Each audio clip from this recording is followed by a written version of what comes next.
Puspusan pa rin po ang pangangampanya ng mga kandidato. Karamihan sa kanila sinuyod ang mga probinsya at narito ang report. Matapos ilang araw makainitan si Senador Noynoy Aquino, malamig na Joseph Estrada na ang humarap sa Bulacan. Nilinaw na kasi ni Aquino ang umano'y maling pagkakaintindi sa kanyang sagot sa UH Hiritan 2010 noong Lunes. Natutol siya sa pagbibigay pardon kay ERAP. Huwag natin palakihin yun. Ang pakalit na bagay yun. That's not an issue. Tinawagan pa nga raw ng kampo ni Aquino ang dating Pangulo para makipagkita sana. Nag-text na rin si Chris Aquino sa anak ni ERAP na si Senador Jinggoy Estrada. Pero sa ngayon, wala pang personal na paghaharap mula sa dalawang kampo dahil nanunuyo pa sa baluarte ng mga Marcos sa Ilocos Norte ang Liberal Party. Hindi ko naman po kaaway sa Presidente Estrada. Personal ko po siyang kaibigan at nag-communicate na po tayo sa kanya na yung para may paliwanag, yung nabanggit natin doon sa programa pang umaga na sa inyo yata, sa inyo nga. No? At mukha naman tinanggap. Tulad noong isang linggo, kasama sa sortie si Chris na aminadong kinabahan sa pagpunta niya sa Ilocos.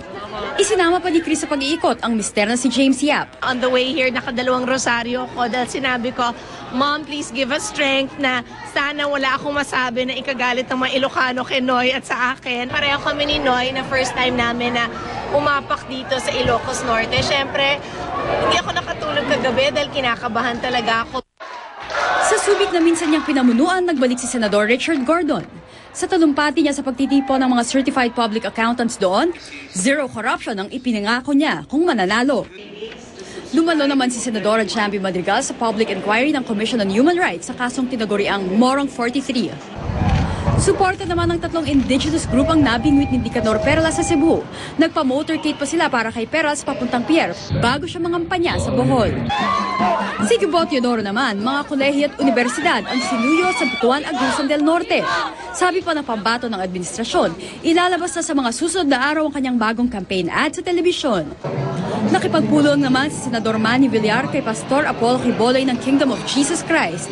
Humingi siya ng paumanhin sa di niya pagdalo sa Presidential Forum na inorganisa ng grupo, bagay na tinanggap naman ni Quiboloy. Hindi naman natuloy ang nakatakdang pulong sana ni na Olongapo Councilor J.C. Dolos Reyes at ni pa Archbishop Ramon Arguelles. Para sa unang balita, Rosetti Rivera reporting. Brother Eddie Villanueva nagbigay po ng paliwanag matapos makunang naglalagay ng pera sa suot ng mga katutubong nagsasayaw sa Zamboanga City. At ayon sa pambato ng Bangon Pilipinas, hindi ito may tuturing na vote buying. Narito ang report ni Leah Manyalak.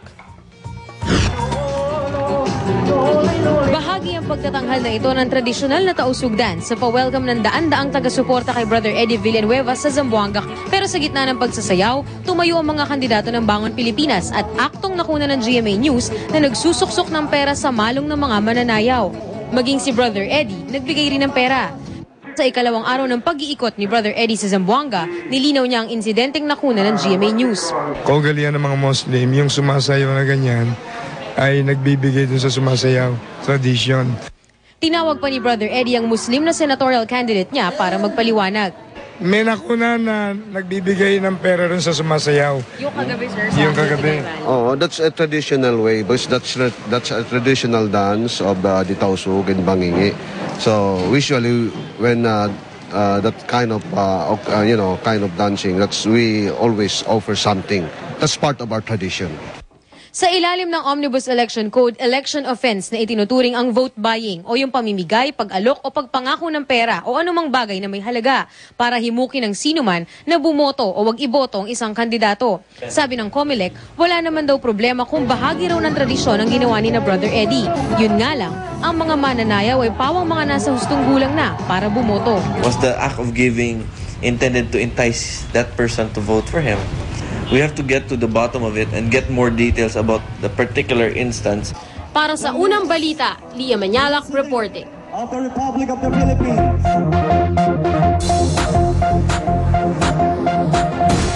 Daan-daang tupa na iligtas matapos ma-stranded sa tubig baha sa Australia. Pinagtulong-tulungan ng mga magsasaka na ma-rescue ang mga tupa.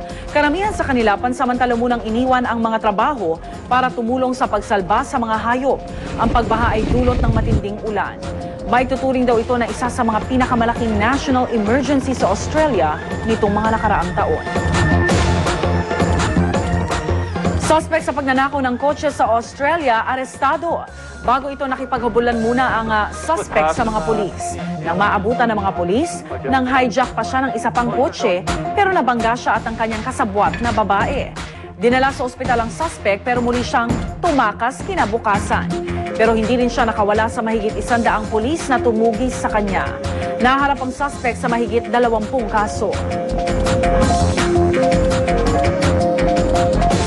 Tubig sa isang ilog sa Amerika patuloy ang pagtaas. Kaya ang daan-daang volunteer sa lungsod ng Fargo, puspusan sa paggawa ng dike.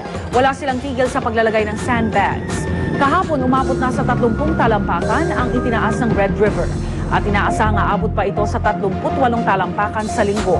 Pero sakaling umapaw pa rin ang ilog at masira ang mga dike, nakahanda na raw ang mga rescue equipment at relief goods sakaling masira ang mga dike. Thai farm worker sa Israel patay matapos masabugan ng rocket mula sa mga militanteng Palestino. Isang militanteng grupo ang umako sa pag-atake at naglabas pa ng video umano ng missile launch. Pero may isa pang militanteng grupo na umamin din sa pag-atake. Kinondena ng United Nations sa pag-atake at maging ang pinakamataas na European diplomat na kadarating lang sa Israel. U.S. Secretary of State Hillary Clinton dumating na sa Russia. Makikipagpulong siya sa mga opisyal ng Russia, kaugnay ng lumalalang tensyon sa Middle East at pagkontrol sa nuclear weapons. Patuloy kasi ang kaguluhan sa pagitan ng Israel at Palestine matapos i-anunsyo ng Israel ang planong pabahay sa East Jerusalem. Balak din daw ni Clinton na pag-usapan ang pagbuo sa bagong treaty sa pagitan ng Amerika at Russia na babawasan ng nuclear weapons ng bawat bansa.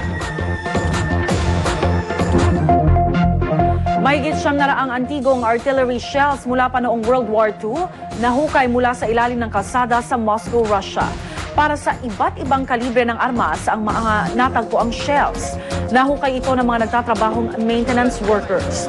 Dahil dito agad na pinalikas ang mga residenteng malapit sa lugar. Pansamantalang isinara rin ang kalsada sa mga dumaraang sasakyan.